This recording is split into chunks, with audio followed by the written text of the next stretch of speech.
Seth. How are you doing? Hey, guy. How are you, sir? I know.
Good evening and welcome. We're so glad to have such a big crowd to start off the new year for the city of Radford.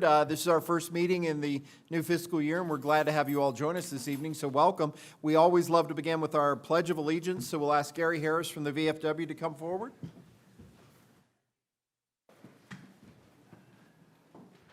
Present arms. I pledge allegiance to the flag of the United States of America and to the republic for which it stands, one nation, under God, indivisible, with liberty and justice for all. And we ask that you would join us in a moment of silence that you can use for silent reflection, prayer, or however you plan to prepare for the meeting.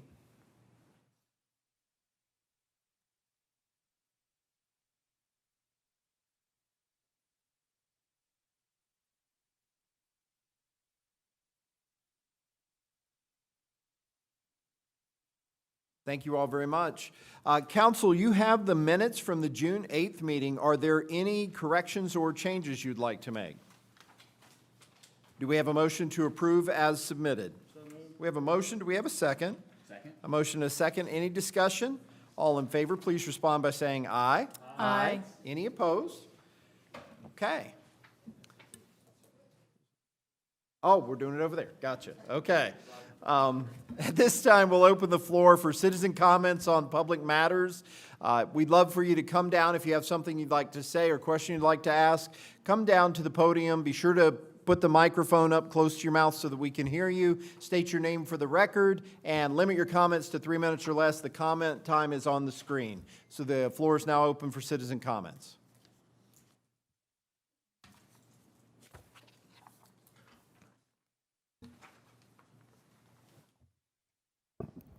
Hello, my name is Bill Fleischer.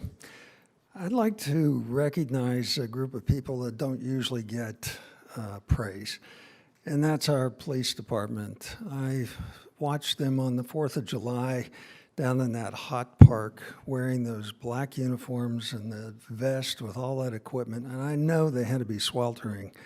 And then I saw how efficiently they handled the crowd after to get everybody out safely and quickly. And I really appreciated their professionalism and their courtesy during that time. So just wanted to bring them. Yeah, bring thank it you very up. much. Thank you. Certainly agreed. Absolutely. Does anyone else have any comments for the public record? Come on down to the podium.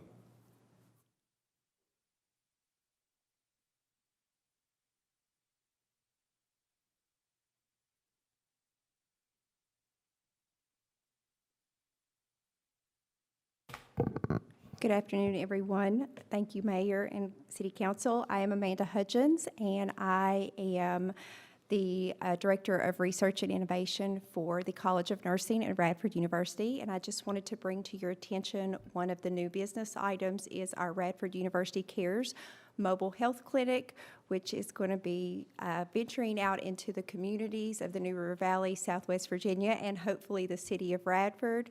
This is a faculty-led, student-run clinic that is going to be offering free care to our citizens and training our next generation of healthcare providers.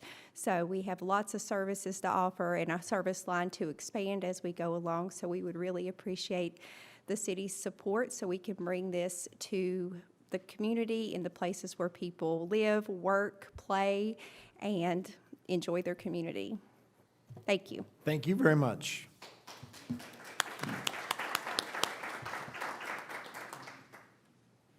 Maybe we'll all get applause this evening. That's a good thing. Is there anyone else who has a comment for the public record? Okay, seeing no one else, we will go ahead and close that portion of the meeting. And we do have some things to address this evening. We've got a couple presentations. First, we have a representative here from Brown Edwards to give us an update on our forensic audit. We started this process a good bit of time ago by first issuing the invitation for bid. We had several bids. Brown Edwards was selected, and since the spring has been working toward it. So welcome. Thank you for being here. Yeah, thank you, Mayor. Again, I'm John Aldridge with Brown Edwards and Company. What I want to do tonight is just kind of give you all an update of where we stand on the project.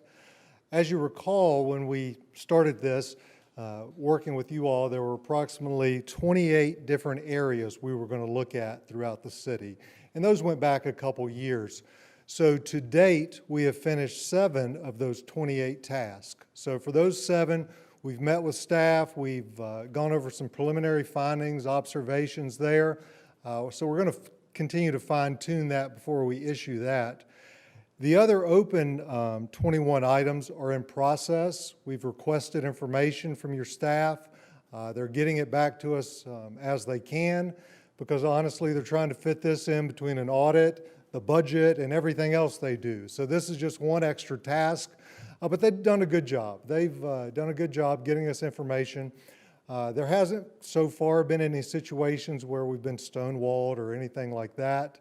To date as well, I was counting before I came, I think we have right at 26 recommendations already of things that you can do better. You know, again, with looking with new staff and some changes, this was the perfect time for y'all to look at operations and how to do things more efficiently.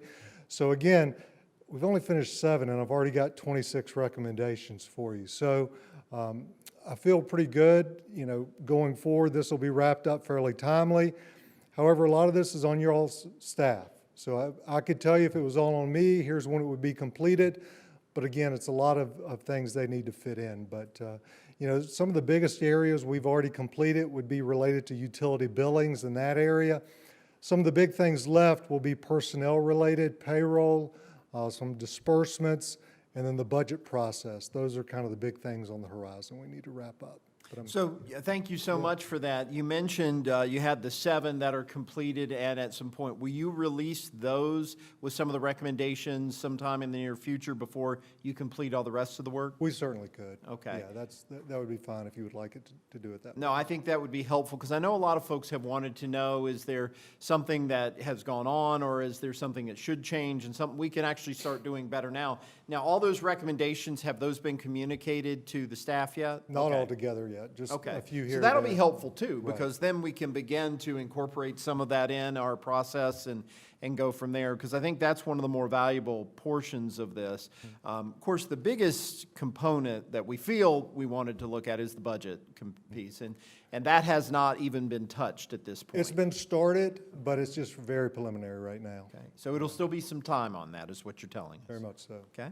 Thank you so much for that wonderful presentation. I know it's not a lot of detailed information, but it's where we are and what we're working on. Council, do you all have any questions? Okay. All right.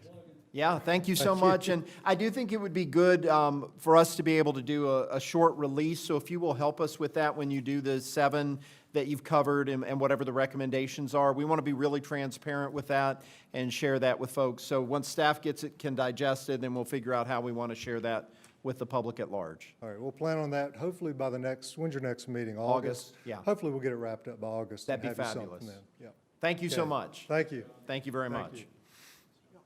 All right, and we now have our school superintendent and the school board. They have a request for additional match funds, and I'll just start very briefly by saying, normally we would do this significantly earlier in the year, but the way the state's budgeting process worked, we didn't really have a state budget until right at the end of June. And so we're revisiting some things that we would have typically talked about during budget season. And with that, Adam Joyce, our superintendent, is here. Dr. Joyce, welcome. Thank you, Mayor. I appreciate the time. Thank you, Council, for having us here this afternoon. I have a real short presentation, and you're right. The budget sort of drifted through the spring, but then once it became a bill, we've been moving at lightning speed. So that's why I'm here tonight. A lot of the budget was, you know, we were treated fairly, I think, by the state. It comes with some contributions in the form of matching funds. So that's what I'm here to present tonight. Now, I can click, or I'll just give you the click wink. Okay. The recently released state budget includes adjusted funding for a number of categories, including special education, class size reduction, preschool initiative, compensation supplements for staff, and our at-risk students. But as you know, in order to receive those funds, the locality must provide a matching contribution. For Radford, our LCI means that we're responsible for slightly less than 16% of the total amount. In order to unlock these important state resources, local required match totals about $205,000. That is all the categories combined. And I think that might be all of it. So I am open for discussion with you guys, questions, comments, whatever it is I can help with. Well, thank you so much. There are a lot of questions, and can we go back to your slide about we'll come back to that one in a minute, but this one. So just for clarification on this is $205,209 that the city would provide on top of the approximately $500,000 that the city has already budgeted for and is provided as the Yes, sir. local match prior to June 30th. Yes, sir. This is on top of 2026. the local required effort and local required matches that you guys appropriated for us back in the spring. And once we have done this, and once we go into this, this is the new local match moving forward. So it goes from about $500,000 to $700,000 in perpetuity, There are correct? some variables there, like enrollment, things that may change. It won't change a lot. So you're right. This would probably be the new amount going forward, plus or minus. Carrie, would you agree? So.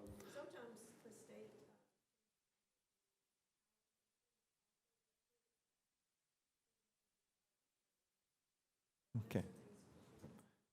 So just to clarify what Carrie just said, and thank you so much for that, sometimes the state changes the allocations which could affect the local match.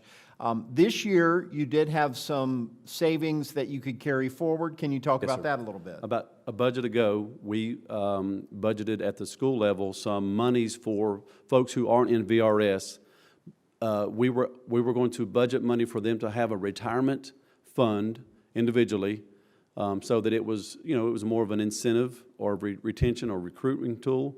So folks that aren't in the VRS, for whatever reason, we would deduct some money from their payroll for them to have some retirement funds.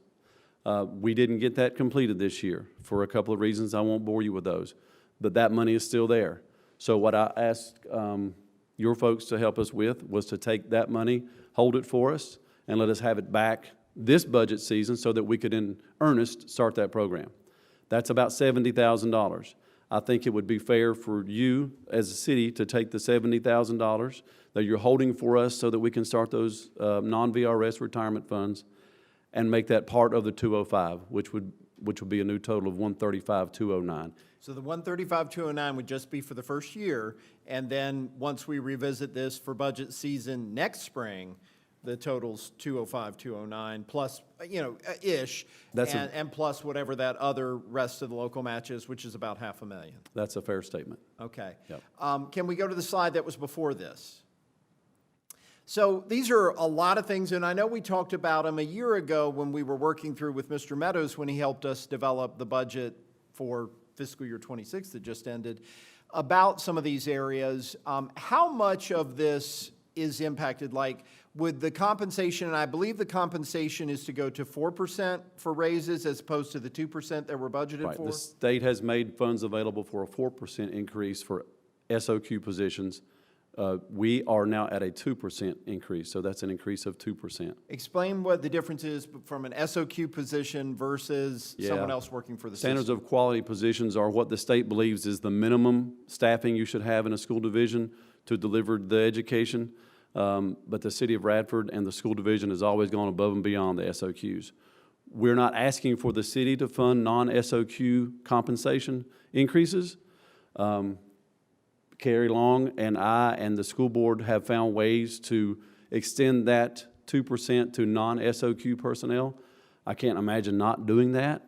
Someone that you could work directly beside in your classroom wouldn't get the raise while you did get the raise. So we've worked really hard to come up with funds to make it 2% at right now, or 4% if things go well, for everyone.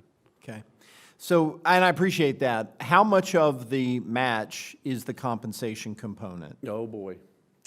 Is it, 80%, 20%? Oh, no, it's not as much as you might think. Well, that's what I wondered, because we were trying to figure out, if, for example, the city could do 10,000 or 50,000 or 100,000, what does that mean we can have? What can't we have? How does that impact it? Right. So, budget originally had the 2%. I'm not gonna be able to hear you, do you? Okay, sorry. I'm Yeah, gonna it's probably better if you come to the microphone, and I apologize. These are all, I think these are important questions to ask, though, as we have this discussion. Well, don't since worry. we're all so tight. Anytime Carrie can join me at the podium, I feel a lot better. Okay, so what I'm looking at is the calc tool, which is available on the DOE website, which we've shared with, not this particular one, but we have shared one with you all in the past. So under compensation, a supplement for the 4% is $158,729. So approximately half of that is for the additional 2%. Okay. So So out of the 205, you're saying that's the total for the 2%, additional 2% raise. So it's about 50%. So the special ed add-on, the class size reduction, the preschool initiative, and the at-risk students is about the same then as the raise? Is that accurate? I have not looked at it in Okay. that particular detail, so I would think it probably isn't done that way. It's Right. probably got some other type of formula that it's figured on. Okay. All right. Just, these are questions that I had when we first were told, okay, hey, this is something we need to talk about, because this literally just happened 13 days ago. Yes, sir. So there's not been a lot of time for discussion on that. Council, what questions do you all have?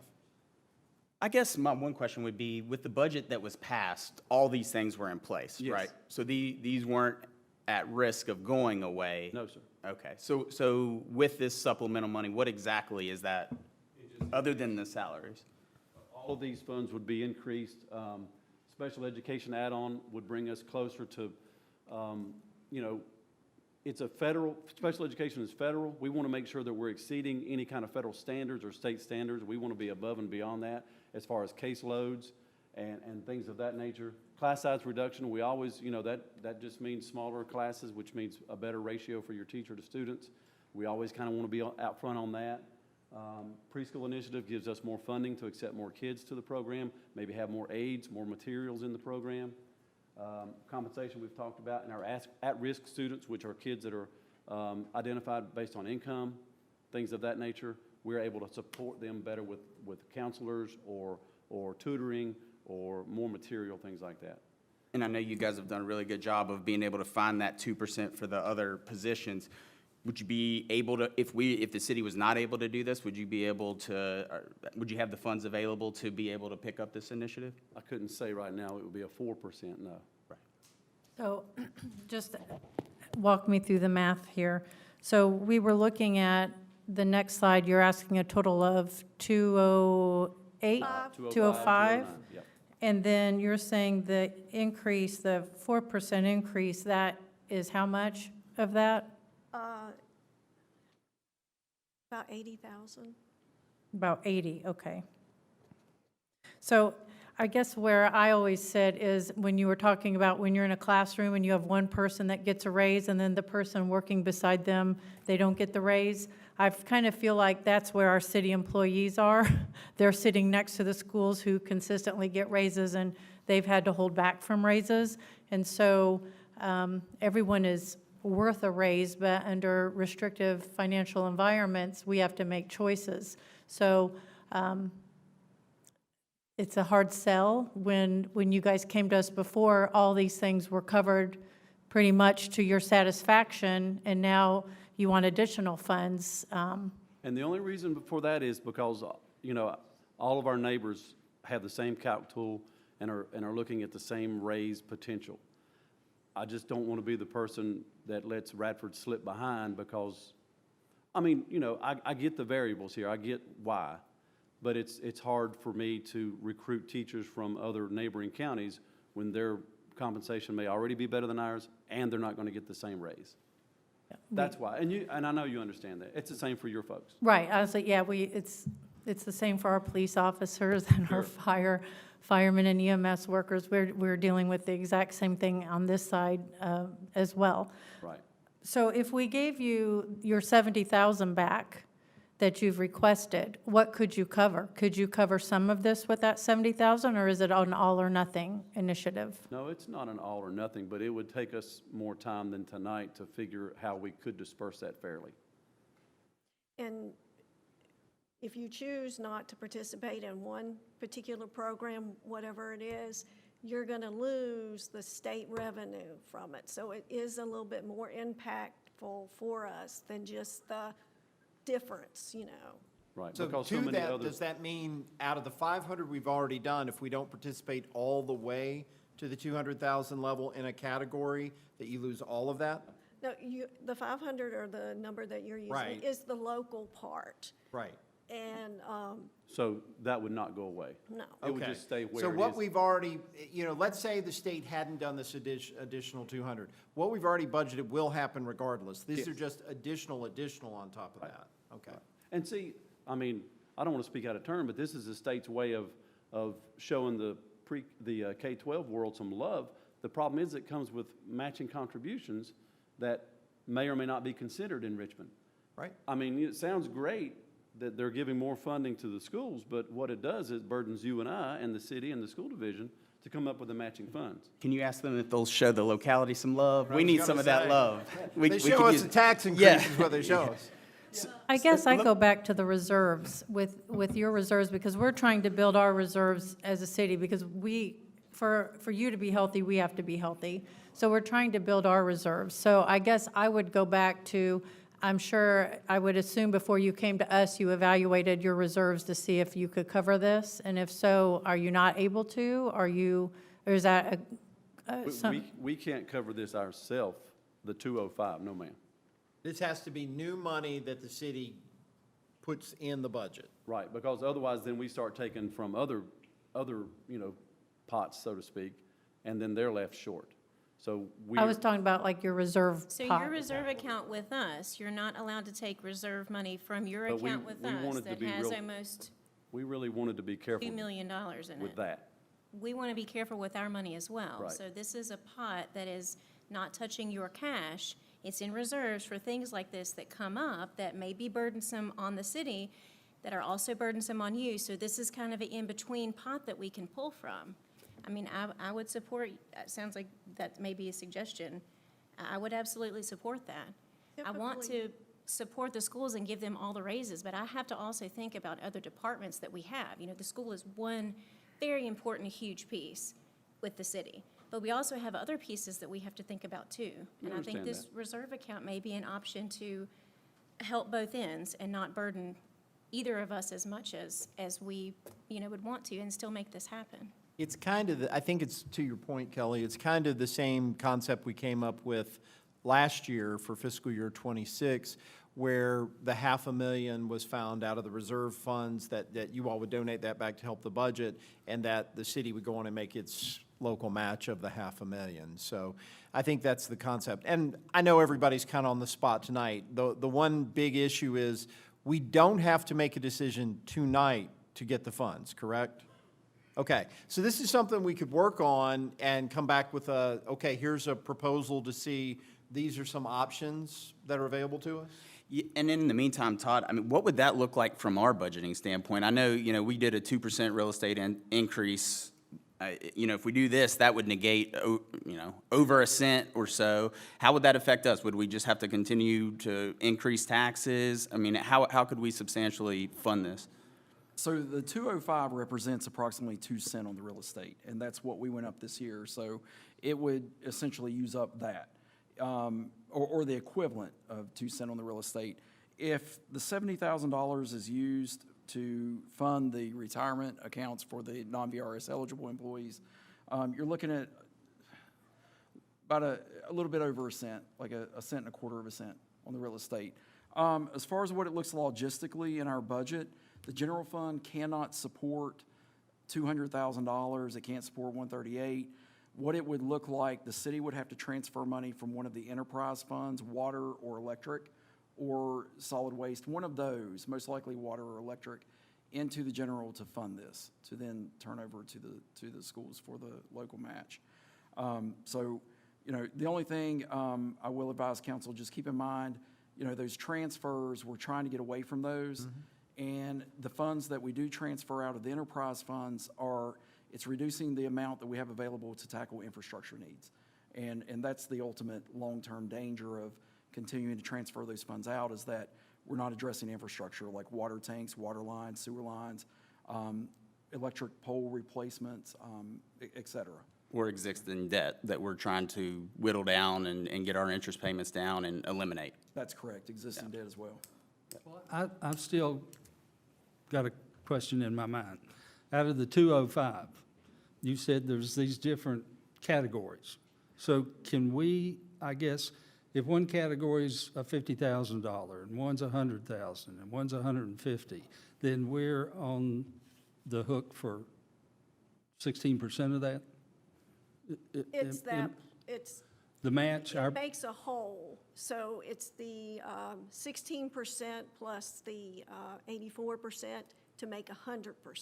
Right, so. in well, order- but if there's 50,000 for one thing and we say we can't do our Right. That- 16% on that 50 goes away. Well, that 50% that we're asking you for is 16% of what the Well, state would do. But, okay, I'm talking about if 50,000 is the whole thing. Oh, okay. And our part is 16% of 50, and we say, no, we can't do that 16%, then the whole 50 goes away. Right.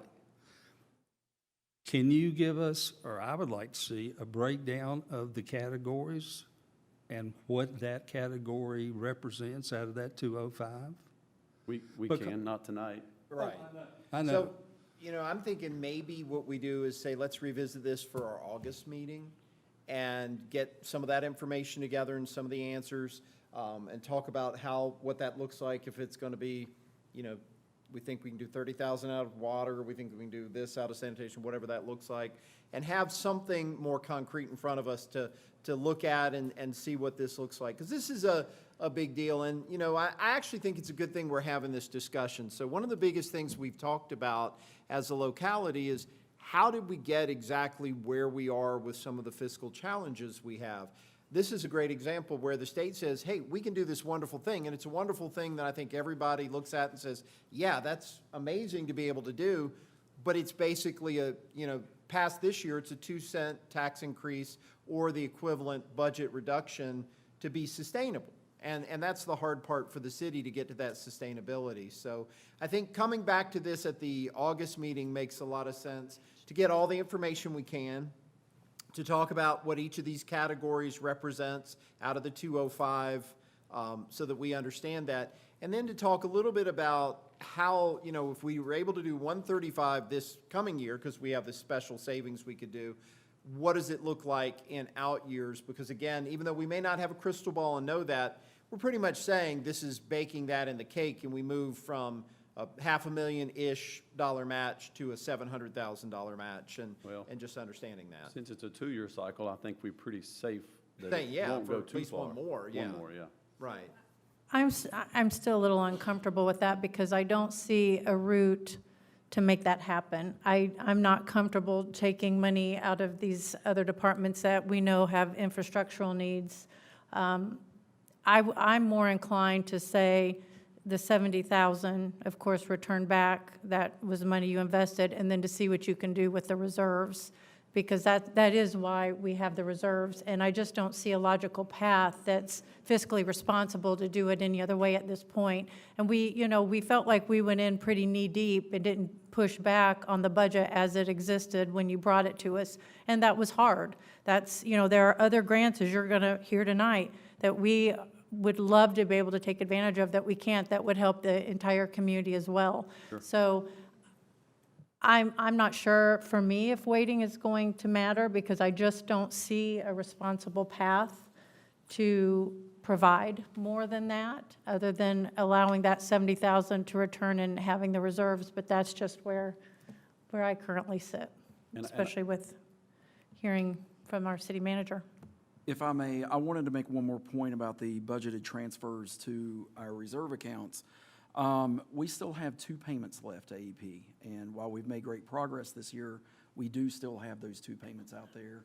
It is possible we may have to use some of those funds or close to all of those funds to pay that bill down. I just didn't want to leave that out. So, on top of all that, Yeah. I've never been this deep in a school year without a budget. Okay. And I don't think anyone has. So I'm not sure that I even have the luxury to wait until August. Because at the end of July, I need to certify that we're operating on a budget.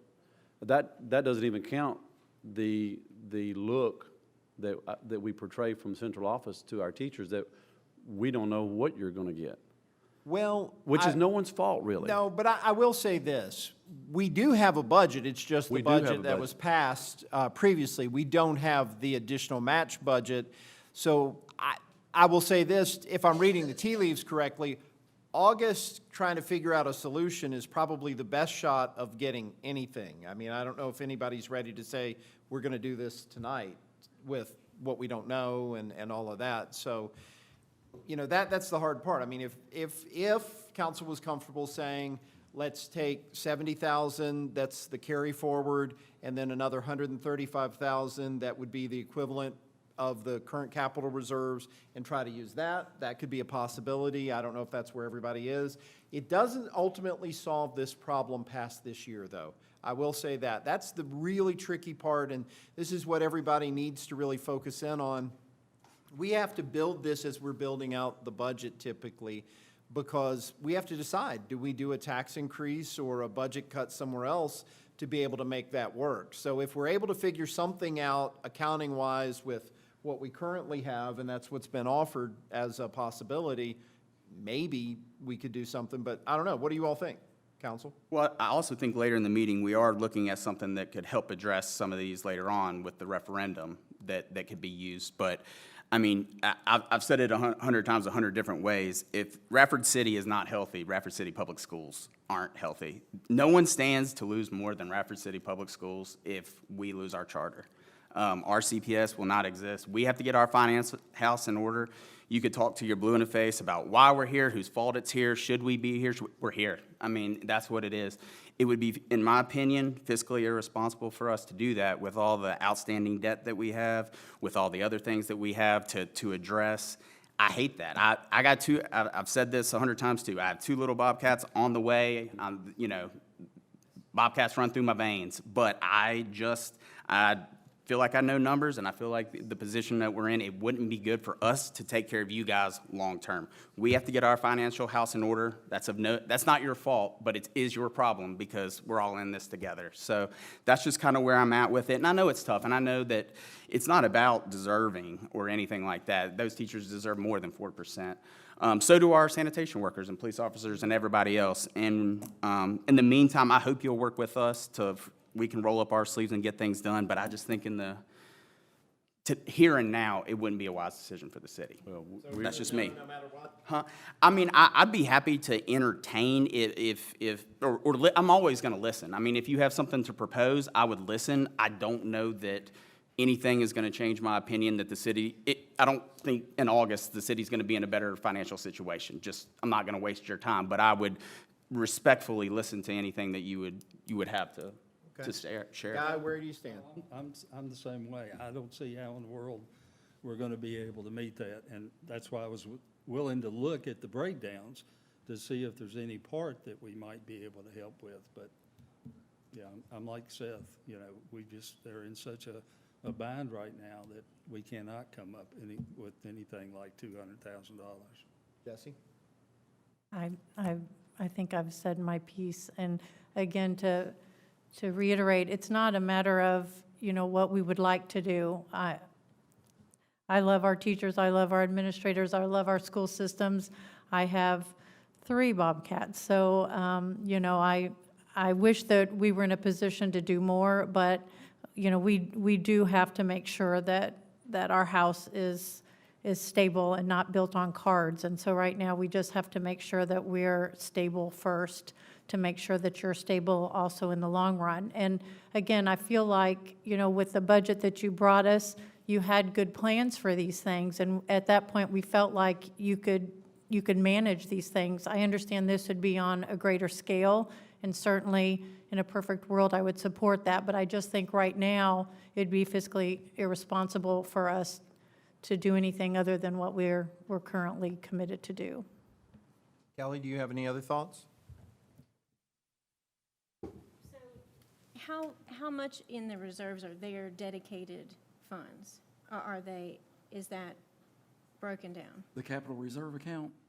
The reserve account that is shared, theirs is tracked separately than ours, but there's dedicated money that is theirs, correct?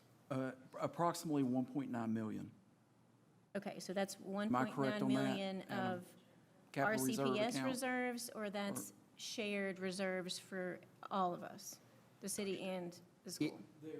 They're dedicated to the school capital reserve fund. So everything is in a pooled account. Okay. But they're school funds. So why does using some of that 1.9 affect our ability to pay bills and things like that, if it's dedicated school capital fund? So if they want to use the capital reserve account funds from there, it will not affect the city's. Okay, that's what I'm ability. proposing, It's- is, that 1.9 million that's sitting there as reserves, or roughly. Right. But is that not allowed to be used in this circumstance? Well, it's my understanding that it is a capital reserve fund, which is if a building needs a roof or a Yeah, I understand what HVAC. capital, I mean, I'm just saying, is it like Well, I not an couldn't, option at all? I just want to make sure. And Trish, if I'm incorrect on this, if it's my opinion that if they want to use the 205,000 from the capital reserve account, that will present no issues for the city in any manner. And I think it might work out something kind of like this. If you all said, yeah, we can do 205 out of the capital reserve fund, it would then go into one of our enterprise capital funds, and then we would provide that new money as the match. That it's not a, direct, take it out of the deposit and put it over here. But it would work out the same way, Well, essentially. so, I mean, if it, it seems like everyone's leaning toward we can't do this. This is an option that will provide the money for you. I know it's not what you want to use it for, and it's not technically capital, Right. repairs or roof or anything, but that, I mean, this is the that's an slippery, option. this is the slippery slope we were afraid of when we did the $500,000. We just didn't want to make that a thing every year. We don't want to make it a thing I either. understand. We I absolutely understand. don't. But Right. I'm trying to make an option to where Sure. you guys get your money and not zero, because that's what we're I faced think the with. thing is, this is a lot for everybody. School board hadn't had a chance to talk about it this way and all that. Do you all want to take this back and have a discussion and then come back again? Like I said, you do have a budget, it's just not the budget with the match. Right. Our August meeting, we could have a little more time if you want to do that. That would let you say, okay, here's what we feel comfortable doing. Let's see if we go from there. So we also have a meeting, I don't remember what it's for, on the 22nd of this month at 6. Can we tack on if we really have to wait and make a decision? I know what I'm proposing. And one question about your proposal is, if we did do that, it would be predicated that we do it again the following year, correct? Because once you bake in that match, not pulling from the capital reserve, right. but that amount, we would be on the hook for Pretty that. close. Yeah. We'd have to talk about it, because again, the match, Right. you can either do it or not do it. And Right. that's what I'm saying. So we could say we can match up to 500,000, which we're currently doing, or we can match up to 705 or whatever that total is. So I mean, it is a little bit, because you're not going to want to say, okay, well, those raises are baked in the cake and then we got to back off. But it is a discussion that can be held depending on where the city's financial position is at that point in time.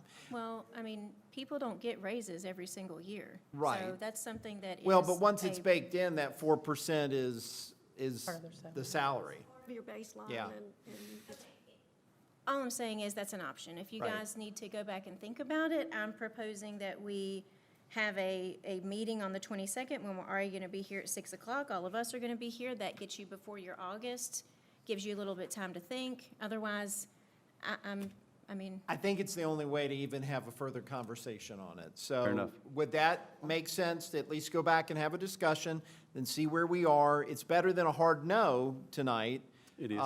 And then we figure out, is this something we can do? Melissa, is it even possible to do that on this? I don't remember what we're doing We on have the to 6th. I just advertise know I it. have to be here on this. It's already advertised that we're having a special meeting on July 22nd, so we're good to go ahead and add the school board meeting Is that agenda item. feasible for, does that give you? Yes. Okay. And, which would have been, that date would have been fine, except this was the meeting that was next. And, once the budget was approved, then the VDOE had 9 or 10 days to come up with a calc tool. So really, Ms. Long's been sleeping with this paperwork for about the last week. And we didn't mean to throw it on you. No, I but get it. And I think the hardest part, Done done so you can get your house in Right. order too.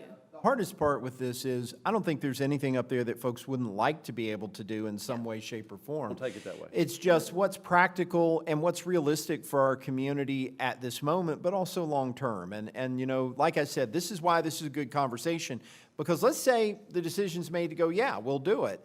That's why Radford struggles with some of the things it has, because we bake that in, and then you've got to figure it out every year. And, you know, basically that's a 2-cent tax increase or the equivalent somewhere.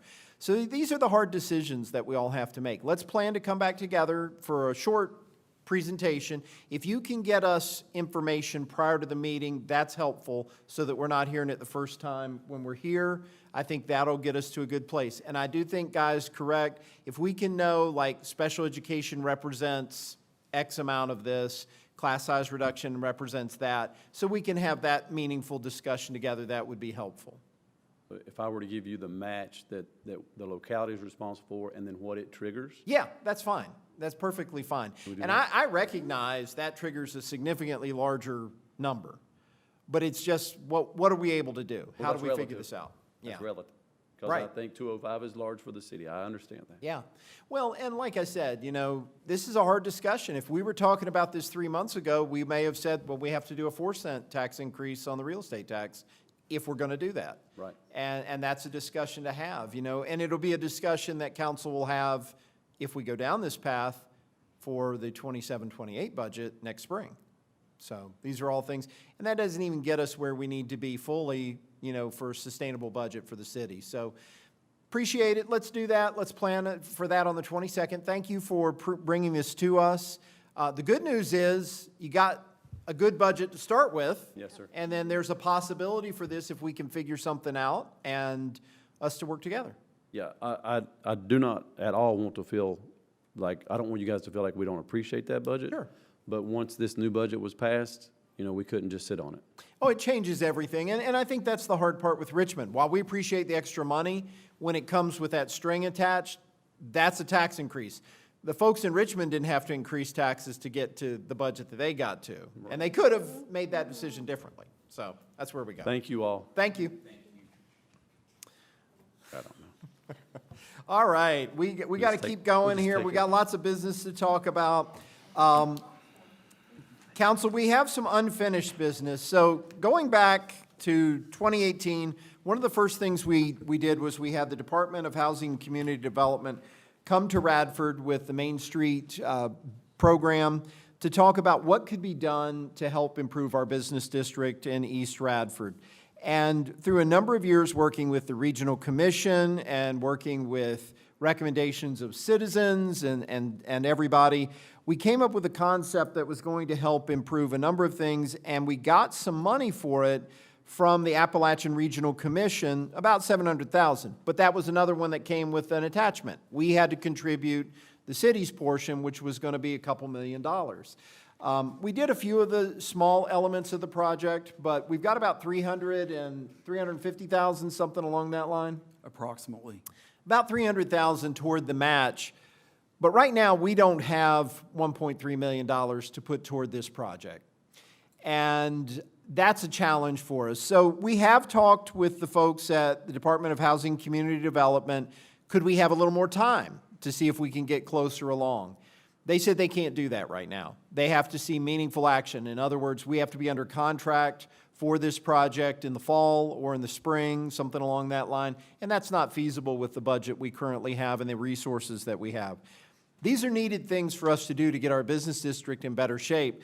But at this time, we need to transmit a letter to the Department of Housing and Community Development declining the Appalachian Regional Commission grant at this time. The good news is we can go back and try to get this funding again, and they've said this is a great project. They recognize the importance of it and that they might be willing to fund it further down the road. This is a tough blow because this was supposed to help build up our business district further, which would help the economy, and it's just a positive cycle. But at this time, Council, can we have a motion to approve the city manager to transmit the letter to the Department of Housing and Community Development regarding the Appalachian Regional Commission grant? So moved. We have a motion. Do we have a second? Second. Motion is second. All in favor, please respond by saying aye. Aye. Any opposed? Okay. All right, moving forward. Council, we have some board and commission appointments, the Agency on Aging, Tourism, and the Board of Zoning Appeals. Melissa, do you have anything you want to share with us based on the notes that we have? Sure. Since our last meeting, when you appointed the number back in your June 8th meeting, I do have another vacancy on the Board of Zoning Appeals, so that was not advertised appropriately because we have a new hire in our code enforcement office that he does not now qualify as being on the BZA. There's a conflict there. So I did get a response from Sally Ann regarding Agency on Aging, and she is willing to continue to serve if council so does wish to do so. What I've provided was a historic breakdown of what the Tourism Commission has been made up of. I did go through our code to find out what the parameters were. Like I said, the lodging, restaurant, retail, community at large, those are just who held the positions prior. It does not state in the code that they have to fall within any of those categories. But certainly, their knowledge of the community and their knowledge of the business and how it might help support our Tourism Commission certainly is a positive. So a minimum of 9 members have to be on that board per code with a maximum of 13. So it's certainly at council's discretion on how they would like to move forward. I did provide a shown interest list on the right-hand side of the column, but I also provided a list of citizens who had showed interest in other boards and commissions but had not been appointed, who we may want to fall back up on and reach out to. So with this, we have, and let's just talk tourism for a second, then we can go back to BZA and Agency on Aging. With this, we have these positions that are specific to these areas. Council member, recreation rep, Radford University rep, chamber rep, and the school representative. Correct. But then the others are all at large, correct? So right now, all of these together wouldn't make 9 total. So we need all of these plus some additional at-large folks to be able to operate, correct? So no, including council members, including the chamber and the RU, that is 9. Okay. But what I would say. Up to 13. Okay, what I would say, my concern is I would want the chamber to make a recommendation, the university to make a recommendation, and of course, council, we can decide who we want and go from there before we make that decision. So if we appoint anyone else, the board can't operate until they get to 9? Correct. I'm sorry, Kelly's already. Am I getting kicked off, David? Be able to help a little bit with the chamber rep because Rachel Doyle has expressed interest and she is on the chamber board. Knock out those 2. Yeah, I was going to say, what we would want to do is maybe tentatively do that, pending the chamber just saying, yeah, that makes sense for us. If she wants to, absolutely. And I believe we talked about Tom Bennett being a representative of the university. So he clarified he was coming just as a citizen and has not done anything formal. So that could be a question to be asked for the university to say, would they want to ask Tom to serve in an official capacity, or would they want to appoint somebody else, and Tom, if he was interested, may be able to serve as a volunteer? I can ask, Angela? for the, Oh, okay, yes, sorry. in my joint commission meeting tomorrow, I can ask Angela for recommendations on an RU representative. Perfect. You'll see that Amanda Winter, Yep. she was for school representative prior, and happy to continue serving in that manner. Okay. Kelsey, would there be any issue with you being Commissioner of Revenue and serving on the Tourism Board, or is that acceptable? Okay. Kara's great, Alba's great, Jessica could serve if you all are interested. I'd like to see if we could get these folks appointed, get a representative for the RU rep, and then maybe come back and revisit the rest of it in August to see what we have. Does that make sense? Okay, so do we want to go on and make sure Kelly is our council representative, And then we have nominations here potentially for Kelsey Marletta, Jessica Johnson. Let's hold off on Tom until we find out if that works out some other way, but he could potentially be a citizen representative. Tara Kipps as a nominee, Alba Alvarez, and then potentially Rachel Doyle. We want to check with the chamber to double check that. And then Amanda has said she's willing to do it, and the schools are here tonight, so that works. Okay, do we want to go on and nominate those folks that we've mentioned as representatives for now? Sure. Okay, do we have a motion to do so? So moved. We have a motion, do we have a second? Second. Motion and a second, any discussion? All in favor, please respond by saying aye. Aye. Any opposed? And if we can try to get the others in place, we can do that, and the tourism board can get rolling by the Community Fest date, so that'd be perfect. Awesome, thank you all so much. For Agency on Aging, do we want to go on and reappoint Sally Ann since she did express the interest? Yes. Okay, we have a motion, do we have a second? Second. Motion and a second, any discussion? All in favor, please respond by saying aye. Aye. Any opposed? We need to advertise Board of Zoning Appeals, correct? We do. Okay, so if we could do that, we can come back to that in August or whenever.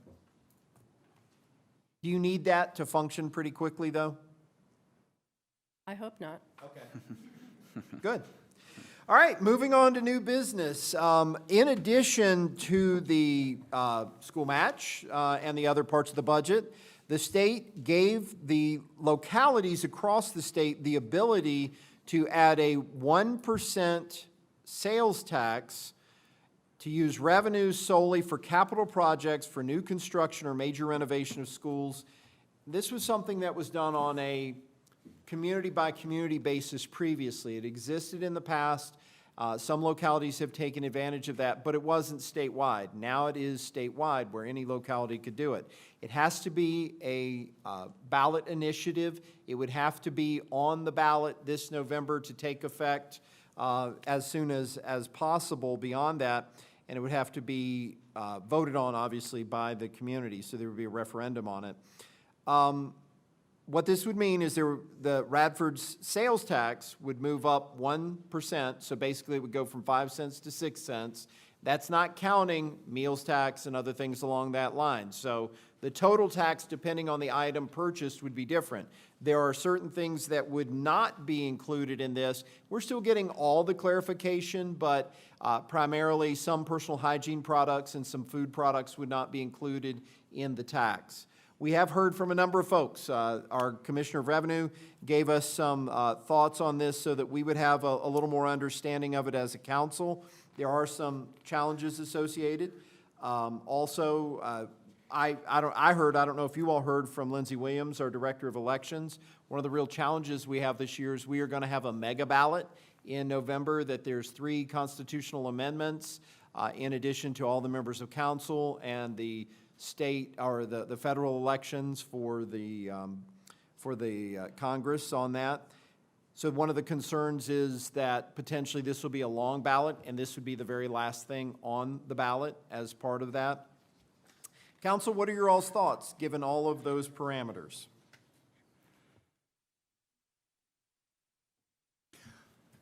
Well, I think it's been brought up, it's a 20-year deal. And if we didn't do it this year, under current, I guess, statute, we could do it next year. Right. But This is a new thing that's not going away. It's not got a sunset clause associated with it right now. But can it be changed? Any law can be changed, Okay, yeah. okay. So I guess my initial feeling was it's up to the citizens, and it could be changed. So my feeling is that we ought to put it on the ballot and let the citizens decide. Do they want to support the schools in this capital effort or not? I tend to think the same way. I'm not endorsing a vote for yes and this, that everyone will have to make that decision at the ballot box. Inevitably, the schools do have capital needs that do have to be addressed. And this, those needs are going to come before us, and I think that this is an opportunity to let the people decide if that's what they are going to be able to do. I do think that some valid concerns have been brought up from Kelsey and from Lindsay as far as getting it on the ballot. What the appetite for that will be this year, I don't know. But I think to Guy's point, you know, this does give the people a voice on if they support it or not. What are your thoughts, Jesse? Yeah, I feel the same way. It really is, put it into the hands of our citizens and let them decide if this is the tax increase that they're willing to do at this juncture. Kelly? Okay. So my concern is, and I'll just share some additional thoughts. I mean, it sounds like we have a consensus that folks want to move ahead with that. I will say here's the risk.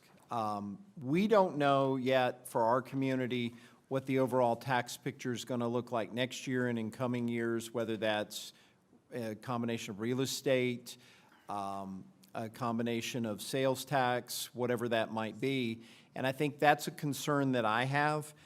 My preference would be for us to wait, because we do have the ability to do this next year, and put it on the ballot then after we've developed something a little more substantial and we know where we are, or at least the council that's serving in the spring of next year when they're doing the budget knows where they are to go from there. But it sounds like, am I the only one who wants to wait? Does everybody else want to move forward this year?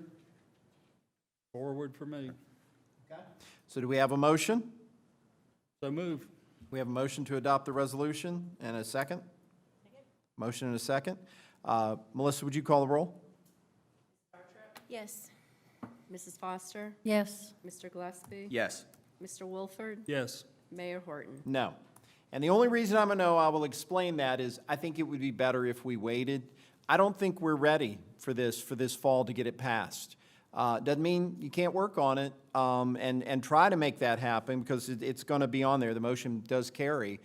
But I think this is a big enough deal for our community that this is another tax after we've just increased real estate taxes, after we've just increased other fees and things along that line. We really need to know where we are before we move forward with this and figure out what makes sense. It'll be in the hands of the voters, and we'll see where we go. I think it's more prudent to wait, but we're going to move forward as a community and see where we are. I do think it's a great idea down the road to have some additional capital funds, but we really need to work on developing the most essential needs capital plan for what we would do with those funds over a period of time, and have some further discussion on that so that the community can make that decision. Because that's an important part of this, that it has to be sold to the citizens of Radford that we're funding improvements at the high school, or we're funding improvements that are needed here. And I don't know that we're ready for that at this point in time, and it's a very short window, so we'll see where we go. It's going to be on the ballot. Council approved it, so we'll see where we go with that. Council, you all heard a little bit earlier about our mobile unit that Radford University has been working on, and they need a memorandum of understanding, a memorandum of agreement for affiliation. So that'll be an understanding between us and the university, city and the university, to agree. And this memorandum of agreement has a date of the 29th of May, 2026. Do we need to alter that to the current date if we're going to consider it? Can you repeat the question, Mayor? So the memorandum of agreement that's in front of us is entered in as of the 29th of May, 2026. For us to consider it, do we need to alter that to today's date? Yes. The event's going to be held in late July, but yes, yeah. Right. Yeah. Right. But we're being asked to approve the memorandum of understanding, right? Yeah. Yeah, you can approve it with the change. Okay. Now, as I read it, I think there's no liability to the city if someone goes into this mobile unit and something goes wrong. It's a big question. Yeah. Yeah. I mean, I think that I'm not sure what role that any, as I understand it, the mobile unit is being administrated by employees of Carillion. Is that correct? Or Radford University, not by any employees of the city, correct? I mean, in essence, the only thing that the city is providing, is basically a parking lot for the mobile unit on city property. now if there was some type of, I guess, condition there at the parking lot that the city had created and somebody was walking up to the mobile unit and I guess tripped and fell or something like that, maybe then there could be an issue for the city. But as to the administration of the mobile unit itself by RU staff, I think that the exposure's low. Mainly for training students. That's kind of what the idea I got.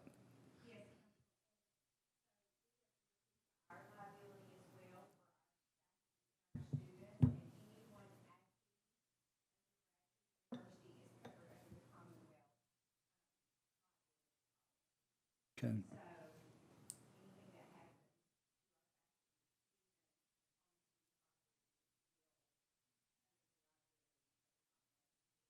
How many other jurisdictions have you got agreements with?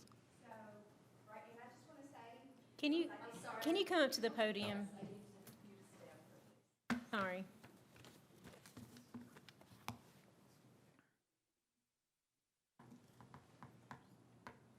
I can use my mom voice too. Well, some of this is so folks watching on streaming can hear you as well. Yes, I'm sorry. So I just also want to recognize Elizabeth at the Radford Public Library, who's so graciously been one of our community supporters.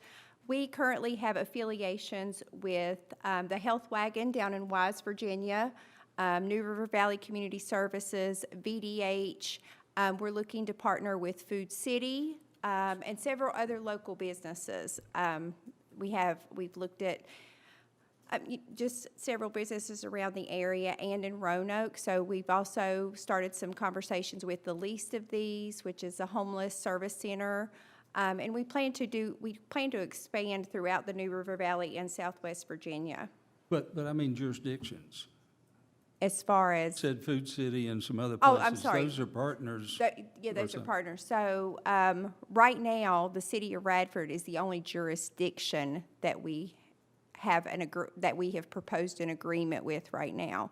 We'll probably expand to Pulaski County and some of the other surrounding counties as well, because we do want to be able to be in some community where we're hoping to do the Radford Community Fest in August, have some events at the library with VDH. But also in Pulaski County, so if there's something hosted at Randolph Park or something that encompasses the county and or the city of Radford, that we can be there on site, and both our entity at Radford University and the city could be covered with that. And What- it's not, sorry. it's not based on monetary income or anything We are like? free.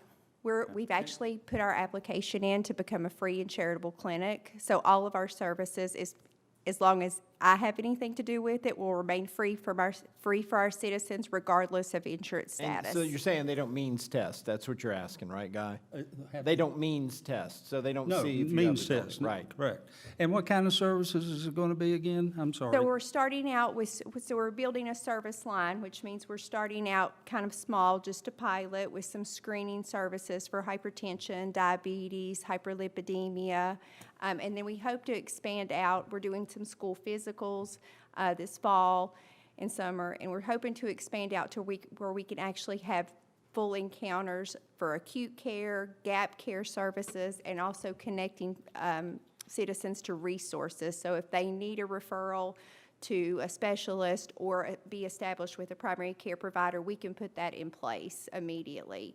And then we are also looking at telehealth services, becoming a telehealth service provider. So if a patient doesn't have access to broadband, they can come to us and we can facilitate that appointment to a specialist at UVA or Wake Forest or Johns Hopkins, wherever they need to be seen. Right now, it sounds like you kind of have a mobile unit. Have you thought any about having a permanent facility if this works out on campus or around or something like that? So I don't want to speak out of turn because, there's channels that we have to go through the university, but there have been conversations about a center for rural health. I don't know that will encompass a brick and mortar clinic. It would be my heart dream to do that.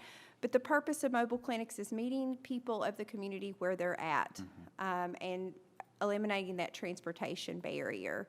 So in my choice right now, or in our university, we are choosing the mobile health clinic so we can immerse our students in that culture of rural health. Be providing vaccinations by chance? So that is it, in the healthcare world, that is a little complicated because we're not providing insurance, we don't accept insurance, it's a free care. And Medicaid has their own vaccine service line, so if you participate with Medicaid, they ship you the vaccine.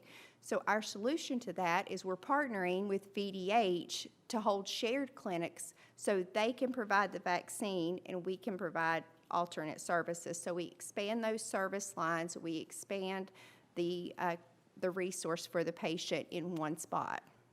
Did I read in there that every spot you wanted to go to, that the city has to approve? Did anybody else read that? Do you know? I think that's just like a verbal agreement that if we're going to the, Radford Library, that we would just make sure that Mr. Meredith knew that, or if we were going to be in Bissett Park one day, that would just be a shared communication, with the organizational appointment and myself at Radford University, that we would have that understanding before we release that information to the city and the citizens, that we would just share, And agree. that partnership thing you were mentioning, like if Food City said, hey, you can come to our parking lot. We have to have the basically. same thing with them as well, a memorandum of agreement with those Okay. organizations. Because you as want to well. be able to go to different spots in the Absolutely. city, correct? Absolutely. But this memorandum of agreement, if it's my understanding correctly, is just to be on city property locations. So like Radford Library, Bissett Park, if we wanted to host something in conjunction with emergency services, something like that. And Todd, on our end, for city, how much of a heads up would you like, I guess, for that correspondence? If they're going to be at the library, 3 days, week, what works for that? I think a week or two in case we had to prepare for the event, tape off an area, or, if it's a parking lot, maybe we have to fill some potholes or something like Right. that. I hope I'd have that to you in 3 months in advance because we run on academic semester, so I have to have that schedule 2 to 4 weeks before the semester starts. So I hope to have would that be to you in plenty of time, Plenty sir. of lead time. Yep. Yes. How many events, just preliminary, you think of holding? So right now in our fall pilot, we hope to be out at least 1 day a week. We have gotten a couple 2 days a week. And then in spring of 2027, which in academia starts in January, we hope to bump that up to 3 days a week. We also have an MOU with Radford City Public Schools right now. So we're actually working on a project with them with the mobile clinic and hope to expand that into maybe some school-based care. So we'll kind of see where that goes. Is it first come, first serve, or is it appointment based? We're still working through those logistics. It's going to be walk-ins mainly, but we are launching our electronic health record, which is going to, in all of our media, social media and flyers, we'll have a QR code that patients or anybody wishing to acquire services can scan a QR code and schedule their appointment ahead of time. Awesome. Okay. Thank you. And it is a wonderful thing because what a great learning tool, but what a great service for so many people who are struggling to get their health care. So council, we have this memorandum of agreement. Do we have a motion to adopt? We have a motion. Do we have a second? Second. Any further discussion? All in favor, please respond by saying aye. Aye. Any opposed? All right. Thank you so much.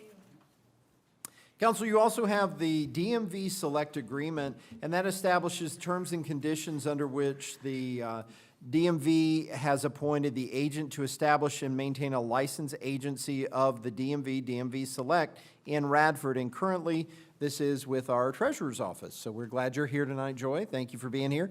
Todd, you and Joy have had some discussions and talked through it. Are you good with the bulk of the agreement with how it stands? Yes, I'm comfortable with it. So the manager thinks we can work through this. Council, do you all have any questions? Do we have a motion to adopt? So moved. We have a motion. Do we have a second? Motion is second. Any discussion? All in favor, please respond by saying aye. Aye. Any opposed? Okay, we have another agreement we need to consider. It is a Procom repeater agreement. And the purpose of this MOU is to allow Procom to install communications repeater, antenna, and coaxial cable on the city-owned tower on Prospect Street. The repeater is just for the use of Radford Transit to provide more consistent and improved communications. Melissa, do you have anything you want to share about that from the transit side? Currently, that repeater is located at Smith Mountain Lake, so it being a little bit closer, we'll have better coverage with our Fantastic. radios. The payment, actually, our contractor covers the payment, so this is not any cost to us, the city. Okay. What does this do from a radio wave standpoint? Is there the risk of putting it on Prospect Street that it will interfere with communications in the city, or does it limit us for any other communication on that tower? It does not, and we've worked with Procom for a number of years, and they help us with all our PD, fire, EMS repeaters, so they're very well-versed in what our current status is with our repeaters, and it will not conflict with any others. Fantastic. All right, council, you have this agreement in front of you. Do we want to adopt or go another direction? Do we have a motion? Motion to approve. Motion to approve. Do we have a second? Second. Motion a second. Any discussion? All in favor, please respond by saying aye. Aye. Any opposed? T-Mobile has requested an amendment to their original December 11, 2001 lease for 410 Prospect Street. This agreement would allow them to continue use of the tower. I'm assuming the same thing applies, that us being able to do the tower on Prospect Street with Procom won't affect T-Mobile? It will not. Council, you have the agreement for the land and tower with T-Mobile. Is there a motion to approve? So moved. We have a motion. Do we have a second? Second. Motion and a second. Any discussion? All in favor, please respond by saying aye. Aye. Any opposed? Smart scale application. All right, the Virginia Department of Transportation reached out to the city in October 2025 regarding an opportunity for us to participate in an Office of Intermodal Planning and Investment Project pipeline study for the city from Lee Highway to Tyler Avenue, which basically runs down Main Street. VDOT identified this area as one of the top study locations within the region we're in, which is called the Salem District. And staff has worked with stakeholders from the OIPI office, VDOT, Regional Commission, and the MPO on the proposed study. It focused on improving the roadway and pedestrian safety, multimodal accessibility, so bicycles, pedestrians, and transit, and transportation demand management needs.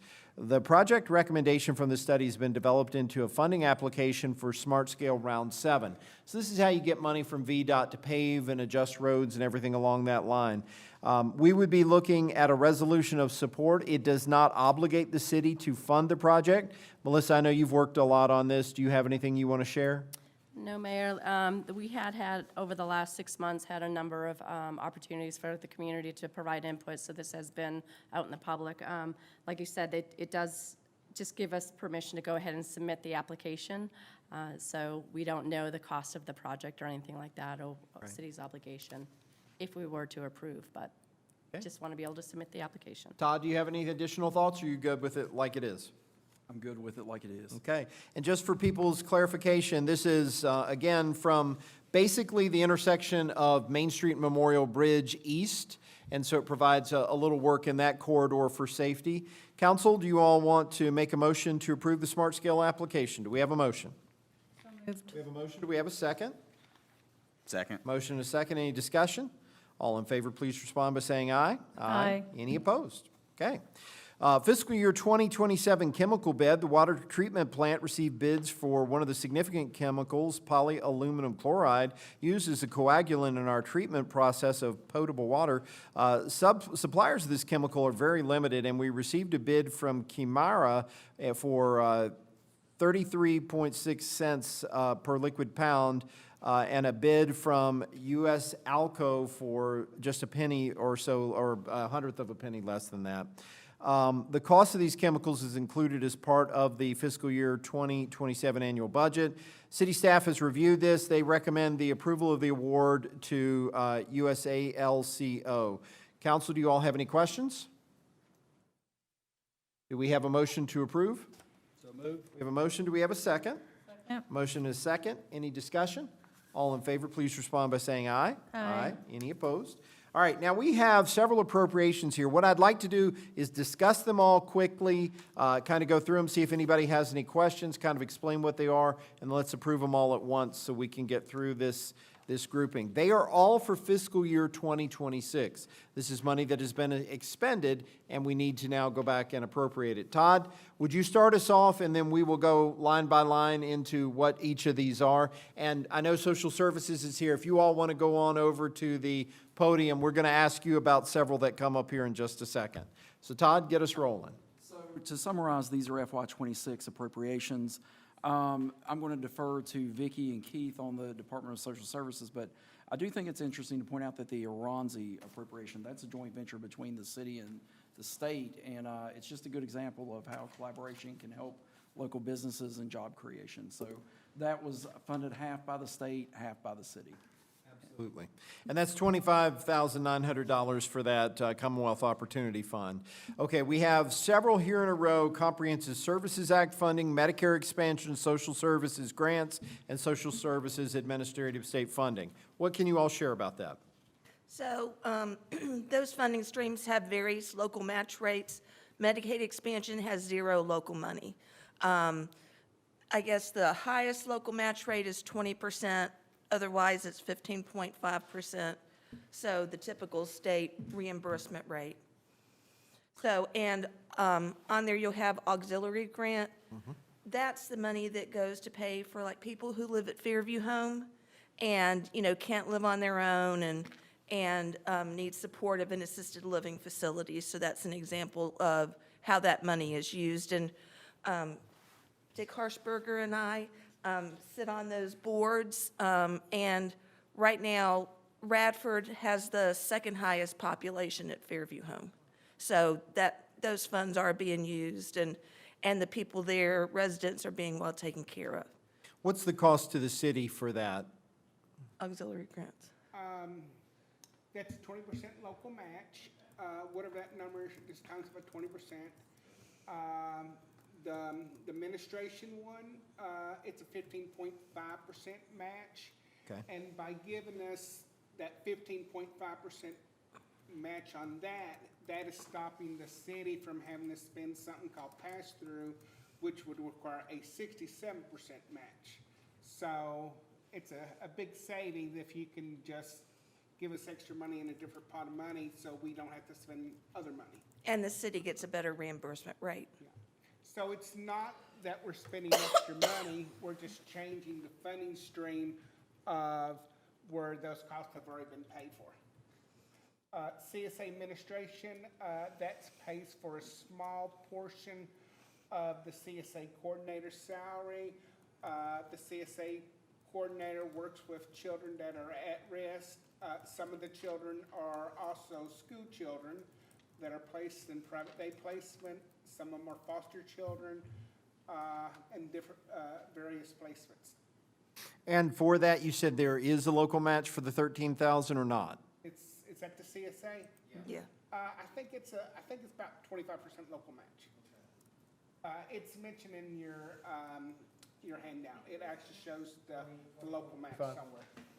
Okay, okay. So basically what I'm looking at here, if we are able to do these for the CSA, it's about $2,600 additional. The city's contributing, not quite with the add in the total, but that's approximate. $12,000 for the social services auxiliary, if that's a 20% match on that, and then $4,500 for the social services administrative. Are we able to accommodate that, Todd? Real quick, just for clarification, these have already been expended. Right. We're just making an appropriation ordinance for last year, so I mean, I don't know if it's a matter of if we can afford it, because we've already done so, But correct? do we have to find additional money for that, or have we already spent it? We have. There is pass-through money that we have not spent because of vacancies in the agency. So what we're doing is we're giving up the pass-through money, which requires a 67% local match.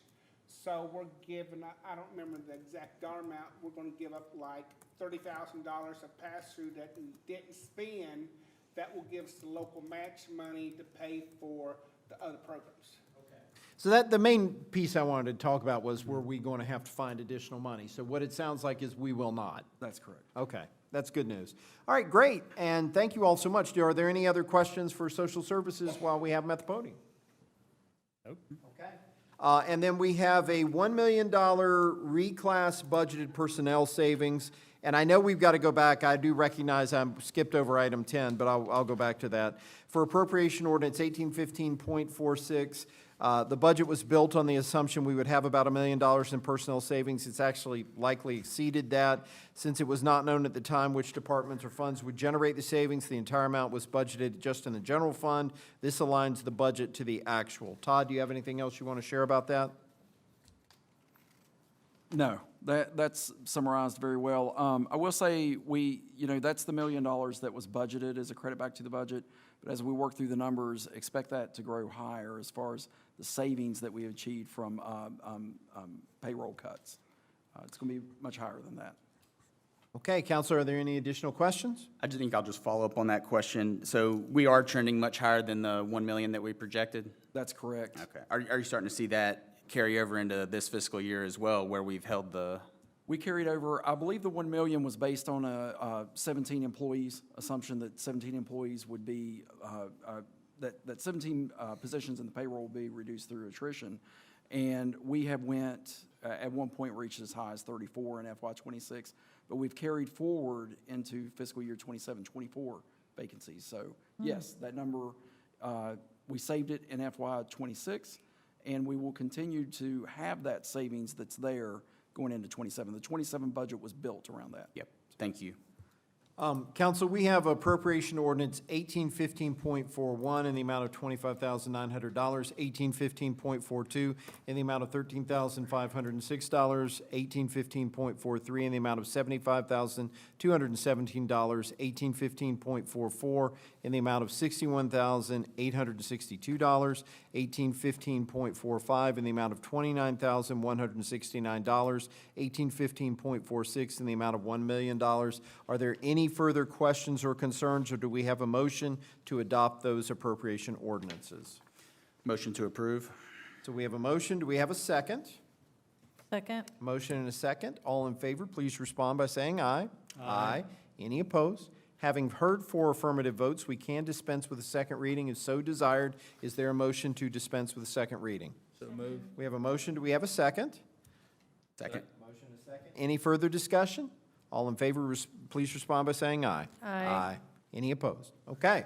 Going back to item number 10, the right-of-way vacation for West Main and Rock Road West. Gary Duncan, who has GAD Management, has submitted his request to vacate a portion of the right-of-way located at the corner of West Main Street and Rock Road. A public hearing was held on June 9th. Staff requested City Council appoint a 3-person board of viewers who are charged with the responsibility of examining this request and making written recommendations to City Council to any inconvenience that results from discontinuing this right-of-way. We have reached out to Bill Fleischer, Jennifer Bondurant, and Abram Williams. They've all agreed, so we need a motion to adopt these folks as our board of viewers. Do we have a motion to do so? So moved. We have a motion. Do we have a second? Second. A motion and a second. Any further discussion? All in favor, please respond by saying aye. Aye. Any opposed? And thank you to Bill and to Jennifer and to Abram for doing that. Okay, so that was a mega agenda this evening. Todd, what do you have for us this evening? I have just a few updates this evening. With regards to finance, staff continues to make steady progress on the FY25 audit. I know we talked about the forensic audit, but we are still working on the fiscal year 2025 audit. Staff's made great progress. That is nearing the end of its, or at least the end of its process cycle. So we have a draft and anticipate having it ready in August. I just want to talk, I just want to say that I'm most appreciative for staff and their hard work on all of these audits that are going on right now. I know it's been a lot of work, but they've done a great job and rallied together to get all those documents together and get everything submitted. We also continue working with the APA and our financial consultants as we move the city forward. While there's still work to do, we continue making measurable progress toward restoring the city's financial stability. I briefly mentioned earlier, we finished FY '26, 2 payments behind to AP. And I do think that's significant progress, but I would just like to express cautious optimism. We're not out of the woods yet. We still have to, we can't have any missteps. So we're still watching every step we take, but it is measurable progress, and I'm glad to be able to report that. And as I report that, I do want to thank all city staff, because we wouldn't have been able to do that without city staff taking on what they have done. We have reduced payroll, and I've seen quite a few department directors step up and be able to accomplish more with less. And I think that's encouraging. It's inspiring. So I just want to thank staff for being able to do that, and I'm pleased to report measurable progress, but also I just want to, like I said, cautious optimism moving forward.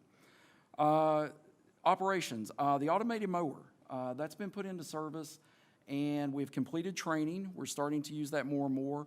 I just wanted to talk briefly about it and our ultimate plan for using it. We're going to use it to mow all of our athletic fields. And if we use it for our athletic fields, that means our mowing crew doesn't have to mow those fields. And if they're not mowing those fields, we may be able to shift them to some of these others where we have mowing contracts. So the city has approximately $28,000 annually that we have in mowing contracts, that if we were able to eliminate those, the return on investment for the automated mower is less than a year and a half. So we anticipate, fingers crossed, that it should pay for itself. And not only pay for itself, but it can, the mowing quality, it's automated, so it's going to be consistent. It can also do things that we really can't do by hand. It can mow designs in the field. It can mow a logo in the field. If we want to do that, we can do it.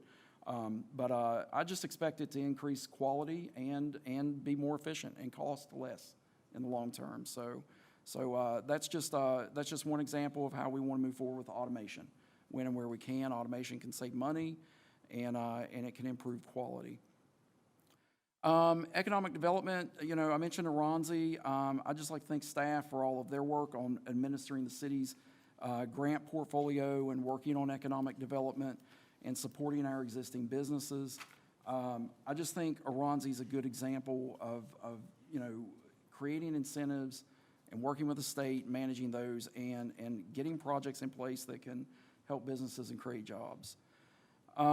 Transportation, I'd like to recognize the work of our engineering, planning, public works staff, along with our regional partners at VDOT, and preparing the smart scale application before council tonight, or bringing that before council tonight. The approval does not commit the city financially, as you stated earlier, but it does position us to compete for future transportation improvements that, can enhance safety, transportation safety, and the quality of our transportation infrastructure. So just wanted to point that out. Community partnerships, I wanted to speak to that just briefly. We continue to strengthen partnerships through community agreements. I think the agreement we saw tonight with the Radford University and the health clinic and the DMV Select program, I think that those expand services and make more services available to the residents of our community. And I just think that's a value add, and it's a quality of life value add. So just wanted to point to those, and everyone involved in those. I think they're great programs, and I think they benefit the community. Wanted to talk for a minute about Munis and our conversion to Munis. The project remains in the testing and troubleshooting phase. It's very close to being completed. City staff has completed the requested modifications to it's called the ProVal data export. I think I pronounced that correctly, but ProVal data export, and we're waiting on Tyler Technologies. That's Munis. We're waiting on them to complete several technical fixes within the Munis system. The primary issue involves the system messaging, display formatting for certain tax changes, and validation of the production environment, the data that's in there. There's some data in there that's legacy data that needs to be cleaned up in order to get fully converted over. Tyler has collected diagnostic information. They have it. We're just waiting on them to give us the results and to get us where we can go live. I'm hopeful. I can't make any guarantees, but I am hopeful that that conversion takes place by the end of July, no later than going into August. I can't guarantee that, but that's the goal. And it certainly seems achievable. So, so just wanted to update everyone on that. And finally, just want to thank staff again. I know we're starting a new fiscal year. Everything that you were able to do in FY26, I just think it's very impressive what some of our department directors have been able to do in their departments. And I look forward to starting FY27 with everyone. Thank you, Todd.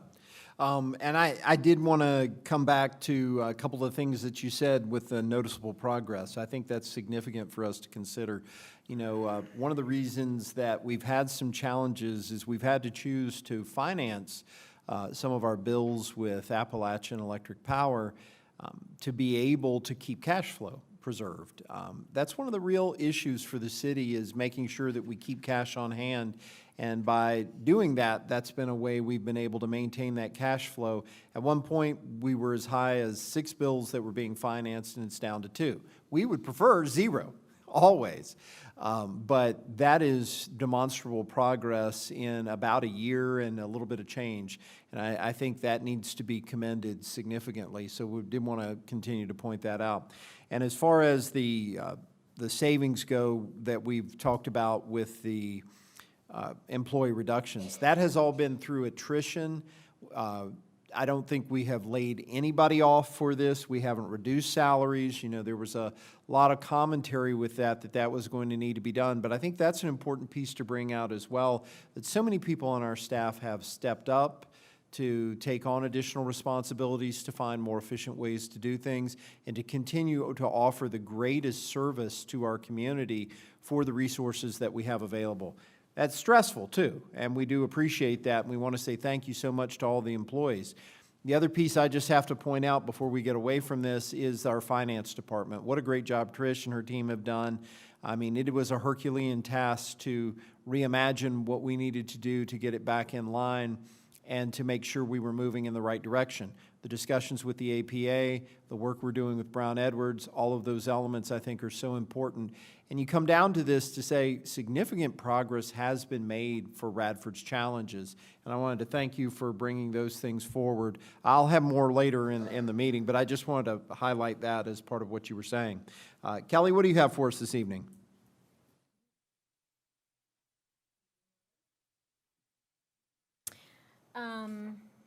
I want to thank city staff for all they did for the 4th of July. I think that, you know, to echo what Todd was saying, I really felt like that was us coming into a little bit more of our independence. I'm very proud where we've come. We've tackled some hard expenses and some tough choices, but I feel like us hosting that great event, and it was a good turnout, even though it was really hot, and all of our citizens coming together, and all of our staff working really hard that day. It was just, it gave me a sense of pride that what we're doing up here is changing things and really matters. So I appreciate everybody, and I hope you guys feel the same way. A couple of things from my joint commission meeting. Summer at SALU has been going on. They have a couple more dates left. I wrote it down. Hold on.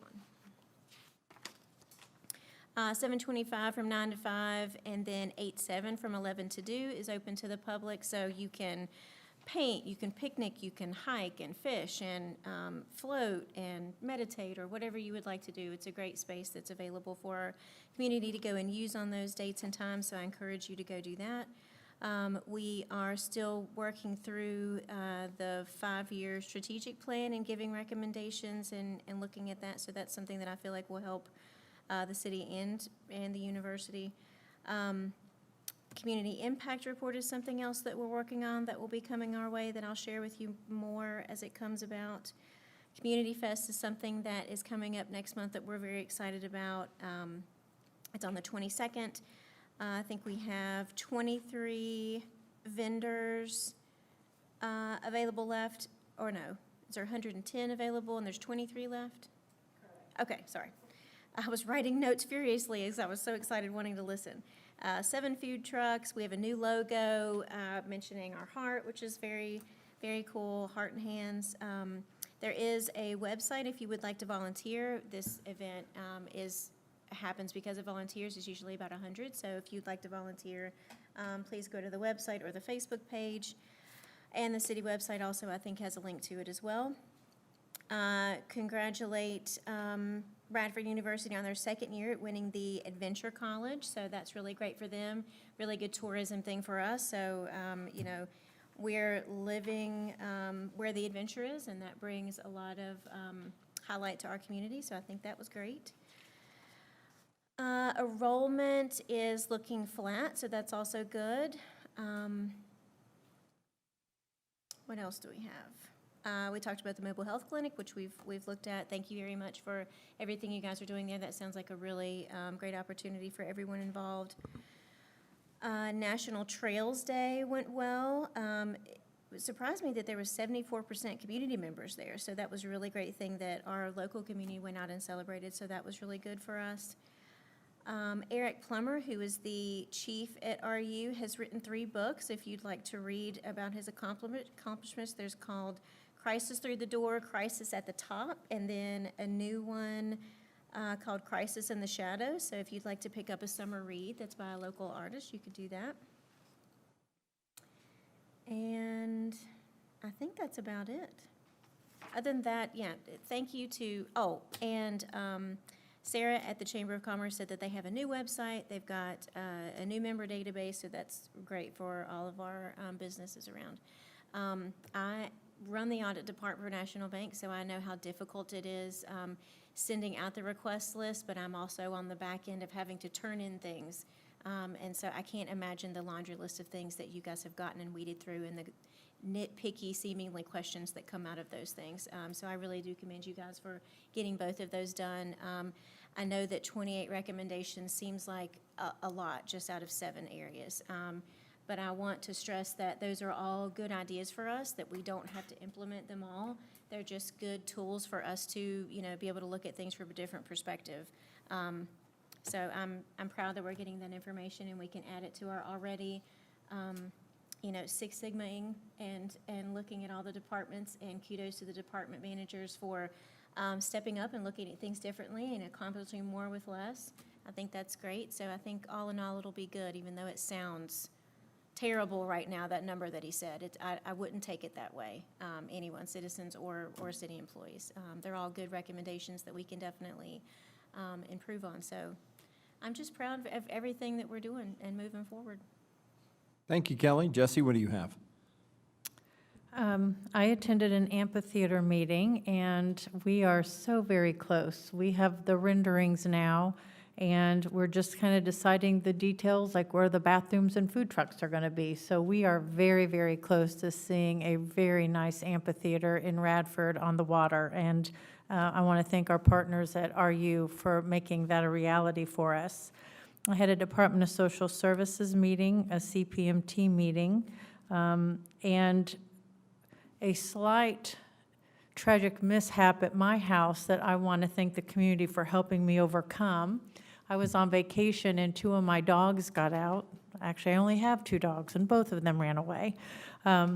I was just so very impressed by how the community came together to help me find them. And I just want to thank everybody that went out and on foot, drones. Luckily, they were both found safely. One ended up in jail with Adele, so I'd like to thank Adele for her help in helping me get that rascal home. But I was so moved. I was actually moved to tears. I was literally halfway across the world when this happened, and the support that I got from the community just reminded me of why I choose this place to be my home. So thank you again to everyone for that. We were mentioning Iranzi, and I know that they have offered us an air purifier in the past, so we need to follow up on that because they really— And bring them in. Right, and so here I go again, corporate visits. You know I'm going to say our business site visits. We really need to get those going again because through those conversations, we were able to have conversations with Iranzi where they're like, we want to give you an air purifier. We want you to see how it works. We want to educate the community on it. So if we could get those back, I would love to see those going again. And remind everyone that we have the Mary Draper Ingalls Festival, July 24th to the 26th. We hope to see everyone out there. It should be a lot of fun. It is every year. And a lot of work goes behind the scenes for that. So thank you to the Heritage Foundation for working so diligently to make sure that that is so popular every year. We get people from literally all over the world have showed up for this event. And also, a little note on the 4th, I was able to visit some local businesses, and I made a point just to go up and down Main Street a couple times, and our little city really came alive. So we were out supporting not only the anniversary of our country, but also just supporting one another and our businesses. So we need to absolutely do more of that whenever we can. Build it, they will come, this community shows up. So thank you to everyone who come out to make that a success and work behind the scenes to make that a success. And that's all I have, Mayor. Very good, thank you. Seth, what do you have? Yeah, I'll tie into that and just thank everyone from the Parks and Rec, Public Works, Fire and EMS. I mean, the whole list, it literally takes pretty much every department to make the this year, July 3rd event go. So, you know, it was a hot day, but the fireworks were absolutely great. It was good to see us come alive, and I agree with Jesse. Looking around town, there was a lot of people out and about, and it was a great day for the community. Hopefully, some of our businesses made some money, and I think that a lot of memories were made, and it was a hopeful day. So I was glad to see that. It was a good day for Radford. One thing that Todd, I was going to ask for an update on is the HVAC upgrade in the municipal building. Do we have it? And the reason I'm asking is if we do have to move anybody around for courts or the voting or anything like that, do we have a strategic plan in place, or what's the timeline looking like for that? As far as the strategic plan, I do not have that. It doesn't mean that we don't have one. I just can't speak to it right now. It's my understanding that that project should be taking place when we get on their schedule. We would like to do it when it's more moderate temperatures. If we can get that done in like October, around that time frame, it would be best for the city, but ultimately, we're sort of at the mercy of the HVAC company as well. Yeah, that makes sense. I agree with you. I think fall would probably be ideal if we were able to do it. Thank you. Also wanted to thank Melissa and all the other planning commission members, because it has been a long and tedious process on our zoning rewrite, and we're getting very close. And so I just wanted to, Melissa, I know that it's been several years, and so I appreciate her efforts as well as all the other planning commission members, because it has, and Afi from being able to help us. It's definitely been a long process, but we're getting near the end. And then Todd, I appreciate the update. There'll be much to say about that in the future and where we're going and or where we've been and where we have headed. But it was nice to see us make some measurable progress. It's been a tough road to hoe. And there's still, I mean, you can see tonight, there's still tough decisions and conversations to be had, because we're not out of the woods yet, and we have to stay disciplined. Fatigue can't set in. We do have some measured progress, but we have a lot of work to do. But I have been very encouraged by the buy-in and the pride of some of our department heads, a lot of our staff, because that culture can be contagious. And to see that starting to take root is encouraging for Radford's future, and I think you're doing a great job cultivating that. And again, it's very encouraging. From 6 payments to 2 payments is measurable progress. And I want to thank our finance department. I want to thank both of you guys and it's taken a lot to get there, and we have a long way to go. And I do think it's important to take time to acknowledge that, but then it's, roll your sleeves up, back to work, because we do still have a long way to go. So I just wanted to thank everybody's efforts, and yeah, that's it. Thank you. Thanks, Seth. Guy, what do you have? Well, I'm not going to take time to reiterate everything that everybody else has said, but I did want to bring up the July 3rd event down at the park. My wife and I spent the whole time down there. It was good to be back down there. I thought the band wasn't like Fortune, but, they were a good band. They played my kind of music, and I enjoyed it. And I wanted to mention Charlie Goins, of course, is the director, but I think Donna Wolf was the coordinator and the head honcho on that thing, and I just appreciate the good job that she did, and I think everybody enjoyed it and liked seeing it happen again, so I hope it's on a new roll. That's all I have. Thanks, Guy, and I'll reiterate that as well. I wanted to say Charlie did a great job leading the effort, along with Donna doing the work, as well as the whole staff. There was a tremendous amount of work to pull off that event. It was absolutely wonderful. July 4th semi-quincentennial weekend celebration is a central part of the city, and everybody did a wonderful job. The fireworks were fantastic, and that was fabulous. Just a couple of thoughts. So since we last met, there was an article that appeared in several of the local media talking about how we got where we are. It was an opinion piece and where we are and what might happen. And there was a discussion about Radford's future. Would we be better off as a county? What would the tax rate look like? I appreciate all the opinion pieces that are shared and the thoughts that everybody has, because I think it's good for us to have these discussions. Just my personal point as I speak to this a little bit, nobody really knows exactly what things would look like should Radford, say, decide to revert to town status, ask to join a county. That's a negotiated process. So you can't really say it's 10 cents of a tax, 20 cents of a tax, $1 of a tax. You don't know. And you don't know if every debt that the city has would be taken on by a county, and that some of the debt could be left with the town, so you'd have to service that. I will say there were some very good points to the article that I wanted to highlight, that this is one piece of a very, very long process that goes back many decades, where the city has been working through a lot of challenges as our economy changed, as we shifted away from some of our manufacturing base that existed. We still have amazing manufacturing in Radford. It's wonderful that we're talking about Aronzi this evening. That's one of the world leaders in air purification and engine motors. You look at the same with Regal Rexnord, Cole Morgan, and they're such a leader in motion control. They're wonderful things that happen. But it is good to reflect on the fact that the city has really changed significantly in the last 40 or 50 years, and those changes have resulted in some of the structural issues that we have as a community. Working to address those is no small task, and I think this council has spent a tremendous amount of time working with staff, working with everybody in the community who could work together to find a pathway to solutions. We had hoped to have an economic development update tonight. We had to push that off till August because there's a few things that we're trying to get together. But in August, we do plan to have that discussion. And there's room for a lot of hope in the city. There's a lot that's going to be happening in the last 6 months of 2026 and the first 6 months of 2027 that should be moving us forward. That economic development is a key factor so that we're not just talking about real estate tax. We're not just talking about fees. We're talking about a total picture that can allow this city to thrive. You've heard from several folks about the tourism piece, just like the semi-quincentennial weekend with July 3rd and 4th. That is a tremendous opportunity for the city. Working with the amphitheater project, working with the riverfront and adventure activities. The path is there for the city. We just have to fully take advantage of it and move forward.